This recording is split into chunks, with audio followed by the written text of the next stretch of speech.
கர்த்தருடைய பரிசுநாமத்திற்கு ஸ்தோத்திரம். இன்றைய நாளுக்கான தேவ வார்த்தை சங்கீதம் 2ஆம் அதிகாரம் 7, 8, 11 மற்றும் 12 வசனங்கள். தீர்மானத்தின் வரம் சொல்லுவேன். கர்த்தர் என்னை நோக்கி, நீர் என்னுடைய குமாரன், இன்று நான் உம்மை ஜனிப்பித்தேன், என்னை கேளும், அப்பொழுது ஜாதிகளை உமக்கு சுதந்திரமாகவும் பூமியின் எல்லைகளை உமக்கு சொந்தமாகவும் கொடுப்பேன். பயத்துடனே கர்த்தரை சேவியுங்கள், நடுக்கத்துடனே களி கூறுங்கள், அவரை அண்டிக் கொள்கிற யாவரும் பாக்கியவான்கள்.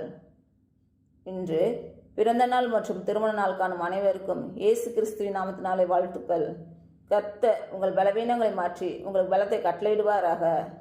கர்த்தர் உங்களையும் உங்கள் பிள்ளைகளையும் உங்கள் பிள்ளைகளின் பிள்ளைகளையும் ஆசீர்வதிப்பாராக. கர்த்தர் உங்களோடு இருந்து உங்கள் பணிகளையும் பயணங்களையும் ஆசீர்வதிப்பாராக. ஆமேன்.